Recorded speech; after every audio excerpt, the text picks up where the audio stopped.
My girlfriend invited me to dinner with her ex. I thought I saw her slip something into his jacket pocket. I checked and froze, then quietly slipped it into her ex's bag. 30 minutes later, the police arrived. I noticed something was off even before we sat down. It was one of those refined reconciliation dinners where everything looked simultaneously expensive and tense. Candles in glass holders, linen napkins folded like fans, risotto in the center of the table that no one was allowed to touch until Derek gave permission. My girlfriend Ashley kept adjusting her knee-length dress, as if trying to turn the whole evening into something normal. I sat next to her in a blazer she'd made me wear because the restaurant was chilly and because she wanted me to look worthy of her ex. I was 32, quiet, attentive, one of those partners who says thank you to waiters without being reminded and notices when someone gets overlooked. Across from us sat Derek. He was 35, confident enough to know exactly what he was doing. I watched Ashley get up during dessert, without any dramatic gestures, just casually, barefoot on the parquet floor, her face round and calm. She walked past Derek while he complained that the truffles were too sharp. I watched the waiter pour wine. No one else was looking. Ashley bent down, as if reaching for a napkin that had slipped from Derek's hand. Her hand slid into the pocket of his blazer, hanging on the back of his chair, then quickly slipped back out. Too quickly. I half-turned, as if sensing movement, but Ashley was already straightening up, tucking hair behind her ear, returning to her seat with that impassive, practiced expression some people wear when their partner isn't watching them. My heart clenched so tight it turned cold. I waited 10 seconds. Then I put my hand on Ashley's shoulder and said, "Help me find my pills in the hallway, honey." She blinked. "I'm still fine. Come with me." She stood confused and followed me. The hallway was quiet, only the clink of dishes from the dining room. I crouched in front of her and reached into my blazer pocket. My fingers closed around something small and hard. I pulled it out and froze. It was Derek's watch. Not just any watch. His Patek Philippe. The one he'd already shown off twice that evening. A gift from his father, a family heirloom. Insured. "Someday these will go to my son," he'd said, laughing as if it were cute rather than a warning he'd been dropping all night. For a second I heard only blood rushing in my ears. Ashley looked at my face and paled. "Brad, I should have told you right away, but I couldn't because—" It wasn't just the watch in my hand. It was the complete answer. Why Derek, with that easy smile, kept asking what sector I worked in. Why his sister had asked if I'd ever had debt problems. Why Ashley had been watching me all night, as if waiting for a signal. I looked at the watch, then at the dining room, then at Ashley. "I didn't take anything," I whispered. "I know," she said quickly, firmly, without hesitation, her eyes still filled with tears. I gripped the watch. One sharp, unpleasant thought visited me. If I burst in there waving it, they'd still spin it into a conversation about me. Confusion, misunderstanding, how impulsive men are. Maybe Ashley just found it and got scared. No, I wouldn't do that. I pulled my vitamin pack from my bag so it looked like that's why we'd stepped away. Then I led her back to the table. My hands had become hard, too hard by then. Derek had left his bag hanging on his chair, open at the top. When he stood to take a call, half the table turned away. I walked past, bent as if picking up a fallen fork, and slipped the watch into his bag's side pocket. Then I sat down. I don't know if that was the cleanest act of my life. No, but I knew what I'd seen, and I wasn't going to carry what she'd prepared for me. 30 minutes later, the police arrived. Derek had already finished his performance. First, he touched his wrist and frowned, then checked the bathroom, then made everyone sit down. Then said, "No one leaves, my watch is gone." After that, the whole room changed. Chairs stopped creaking. Ashley froze beside me. Her brother swore under his breath. Derek pressed his hand to his chest, like in a movie, and said the watch had been on his wrist before dessert. I felt Ashley freeze beside me. I put my hand on her knee under the table. "It's okay," I whispered. Derek looked straight at me. Not at the adults, not at the waiters, at me. I noticed that look, and something old inside me finally grew tired. I'm Brad. I was 32 then, living in Boston, working as an architect at a small studio 4 days a week, and taking freelance jobs on weekends when I needed extra money. I'd been alone since breaking up with my ex 3 years ago. She lived in another state and called sometimes to wish me happy birthday, to say goodbye, promising things, rarely kept them. For 3 years, I'd lived in a rented 1-bedroom with a small kitchen and a bookshelf I'd built myself from cinder blocks and painted boards. For the last 14 months, Ashley had been in my life. At first, I thought she was a gift. She laughed easily. She said she liked how attentive I was. She brought coffee when I was sick and folded my towels without asking. She worked part-time at a gallery, talked a lot about wanting more stability, seemed tired, and I understood her tiredness. The breakup with Derek, debts, too much family in her business. I thought we were building something. What I didn't understand at first was that with Ashley came Derek. Not physically, he lived in London half the year. But he was there, in every story, every comparison, every anxious night when she checked her phone. I'd been useful to them even before I was admitted to their drama. It started small. Could I pay for dinner one evening? Because Ashley forgot her wallet? Could I find her phone bill because Derek was late with alimony again? Could I put down a deposit for a weekend house on my card because it would be easier and everyone would pay me back? They never did. Then came bigger expenses. New tires for Ashley, $420, because she needed her car for work. $600 for her psychology course because she'd be devastated to miss the certification. $1,100 when Derek was between contracts and Ashley swore it was temporary. A recliner delivery for her mother. 3 grocery runs in 1 month because her grandmother's pension was frozen. I wasn't rich. Architecture paid my bills only because I budgeted like my life depended on it.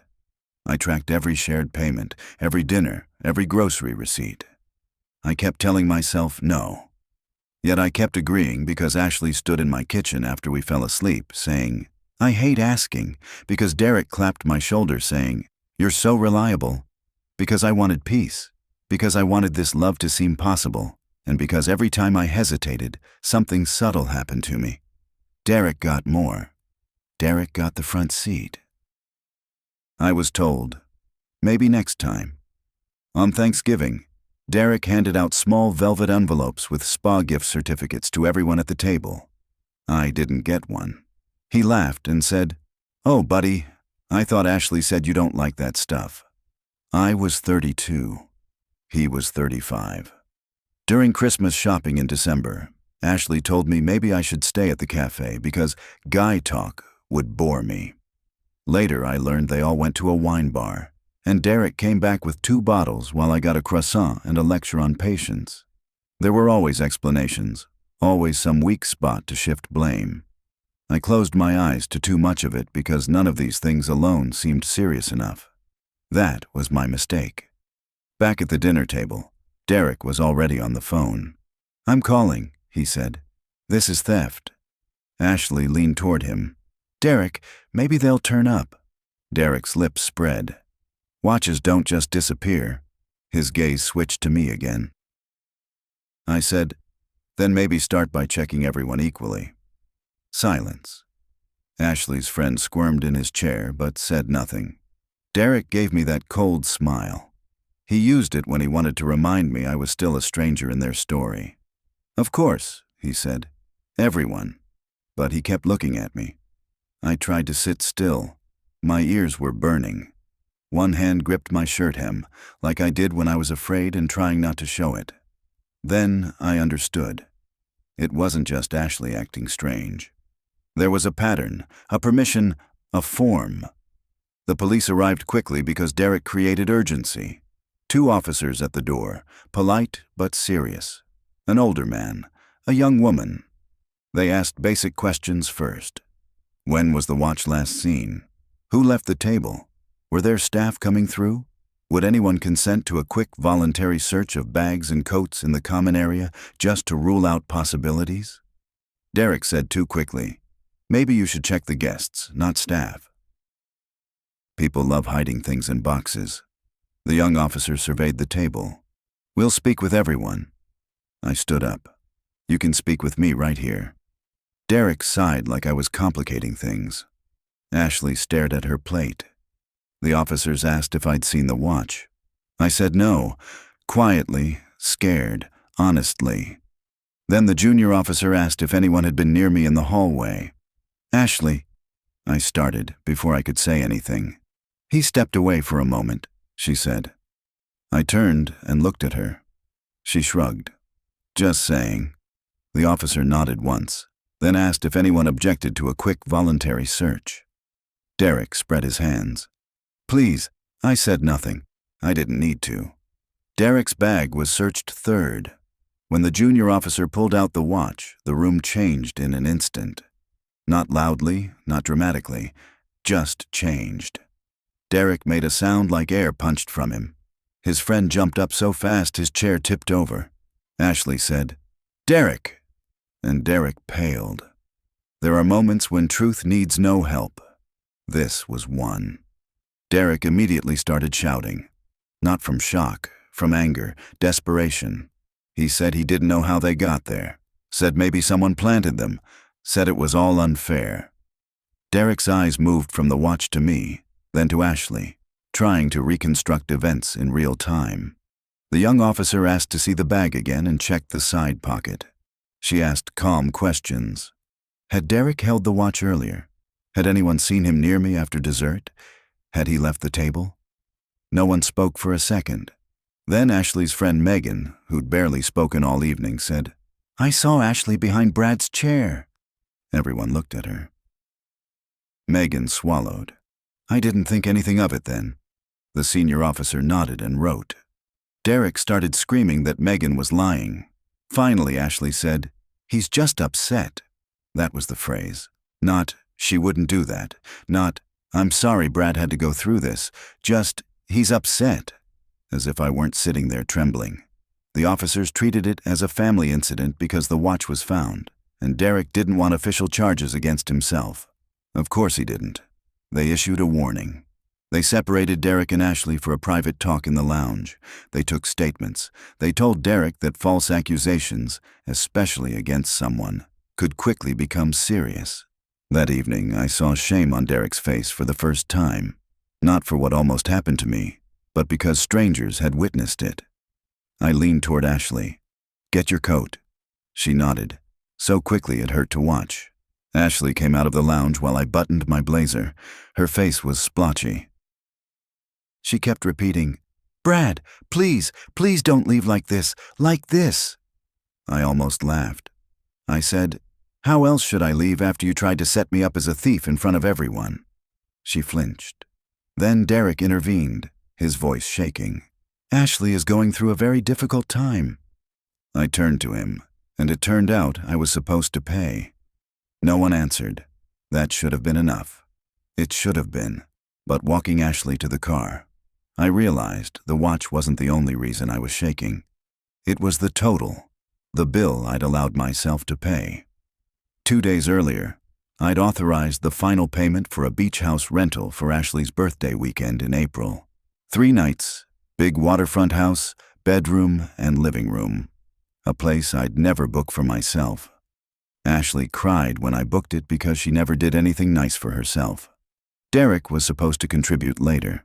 I knew he wouldn't. I still put down $3,800 from my savings. Plus, I'd been sending Ashley $250 every Friday for the past year. 14 months. Groceries, her courses, gas, unexpected expenses. I knew where my money went better than anyone. I also knew the story I told myself, that I was helping Ashley get back on her feet, that relationships take time, that if I stayed calm, kind, useful, everything else would follow. Meanwhile, I was being assessed, tested, and finally almost branded a thief. Driving home, Ashley sat in the passenger seat staring at the dark window. After 10 minutes, she asked, "Did they really think you did it?" People don't ask such questions if they don't know the answer. I gripped the wheel tighter. "Yes," I said. At least some of them were willing to answer. She was quiet a moment, then said, "You believed me quickly. It almost broke me. Because I know you," she said. I nodded, like I needed to hear it twice, then pressed my forehead to the glass. When we got home, I made her hot chocolate, though it was late. She sat on the couch in socks, shoulders finally dropping slightly, cup in both hands. I didn't pace. I didn't complain. I didn't call anyone. I opened my laptop. Ashley wrote first, "Please talk to me." Then she didn't mean coming to the police. Then Derek, in complete disarray. Nothing about me. Nothing real. I logged into the rental portal. The balance was due in full in 6 days. My card was already on file. I clicked cancel. There was a fee. I accepted it. Then I opened my banking app and stopped the weekly transfer to Ashley. Then I removed my card from the autopay on the utility account I'd set up for her apartment 3 months ago when she had financial trouble. Then I screenshot all confirmation pages and saved them to one folder. That was it. One clean step, no threats, no words. I wasn't going to support them both. My safety wasn't the priority. The next morning started with 14 missed calls. Ashley, Derek, his friend, Ashley again. Unknown number. Derek's friend. I showered, had breakfast, dropped Ashley's things at her friend's place, and went to work. I spent the morning designing an addition for a client with concrete-like requirements, thinking practically that I wouldn't help anyone anymore. At lunch, I finally checked messages. First, voicemail from Derek. "Brad, this was a terrible misunderstanding, and canceling the birthday gift is cruel. Cruel." His friend's message was shorter. "You really screwed everyone over. Derek's friend just wanted to call me back. We had plans." Ashley sent paragraphs. Derek was embarrassed. The police scared him. His reputation was humiliated. How could I cancel the trip without discussing it? How could I cut off support over one bad night? One bad night. That phrase grieved me like a stone, I replied. I won't finance people who let me become a target in front of everyone. Transfers ended. Trip canceled. Don't contact me. Then I put my phone face down and returned to work. That evening, Ashley waited at my apartment, not crying this time. Angry. "You're punishing all of us," she said as soon as I got out of my car. Fortunately, I kept my voice level. "No, I'm refusing to be used." She laughed sharply, ugly. "Used after everything I shared with you?" I looked at her a long time, because there it was. No apologies, no sorrow for me. Just the collapse of the offer. "I paid your phone bill 6 times, I said. "I paid your rent twice. I paid for courses for someone who never treated me like a partner. I booked you a birthday weekend neither of you could afford. And when you tried to set me up, your first concern was whether Derek would be upset." Her face changed, but only slightly. "Derek is still a child." "So am I," I answered. It wasn't enough, but it was. She crossed her arms. "You're exaggerating." "No, I've said too much, and I'm done." She looked at me. I think she expected more noise. Anger she could respond to. Something unpleasant she could retell. I gave her nothing. "You can get your things Saturday," I said. "I'll leave them with Tyler." Then I went upstairs. The aftermath stretched 2 weeks. Derek sent a forgiveness card, but no apology. His friend wrote that he'd already requested time off for the beach weekend. Derek's friend left one voicemail saying, "Real men don't abandon love." Ashley changed tactics almost daily. Angry, sentimental, guilty, nostalgic, angry again. At one point she wrote, "You're letting one mistake erase a year." I replied, "No, I'm finally letting the year explain the mistake." That was the last message I sent. Megan, the friend who spoke. They reached out to me in turns. So did Ashley's sister, Caitlin. Both said something similar. This had been building. Derek was jealous of attention Ashley got from me when he was around. Ashley fed this, treating me like temporary company. She tried to smooth things over because she hated conflict. My money helped everyone ignore the obvious. None of this surprised me. But what struck me most? Everyone knew to whisper, but not enough to stop it. I adapted faster than I thought. People sometimes do when the bad is finally named. After the first week, I stopped asking when we'd see each other again. I stopped checking if Derek had written. One Sunday, I helped my friend make dinner and asked if we could use the money saved on that beach house for a real trip. Just me and my old friend Tyler. I smiled for the first time in days. Yes, I said we could. In April, the weekend meant for Ashley. I instead rented a small coastal cabin. Nothing special. 1 bedroom, 1 pull-out couch, wooden deck overlooking murky water and blowing wind. I brought a sketchbook and binoculars. We ate. I ate fried cheese, walked the beach in a sweatshirt, watched seagulls fight over French fries near the pier. I paid for an extra hour at a small arcade and never once thought about who owed me money. The second night, I found a smooth black stone with a white stripe down the middle and put it on the windowsill above the bed. "Looks like a boundary," I said. Tyler laughed. "That's very strange for an architect." I shrugged. I say boundary a lot. Okay. When we got home, I put that stone in a small dish by the front door with my keys. Not because I needed a symbol, but because sometimes it helps to see what changed. Ashley tried again in May. This time, a letter. She said Derek had started therapy. She said maybe enough time had passed for one honest conversation. I believed 2 of those words, but not the one that mattered. I answered in 1 sentence. Hope therapy helps, but we're not resuming contact. Then I blocked that address too. That summer, things got better. Not magically, practically. I took 2 more major projects, stopped spending money on people's temporary problems, and finally replaced the cracked couch Tyler and I had joked about for years. We picked one together, dark blue. Nothing special. Friday evenings we ate takeout on it, watching nature documentaries, and I fell asleep with my head on his shoulder somewhere in the middle of the film. No tension, no measuring, no waiting for someone's ex to decide if I counted. Just home. That's what I hadn't understood before. Boundaries don't always feel strong when you set them. Sometimes they feel expensive, lonely, belated. But then the noise dies down, and all that's left is your friend's laughter in the next room because no one's trying to diminish you. It was worth every canceled payment, worth every angry voicemail, worth the version of me they no longer had access to. I didn't tell Tyler everything.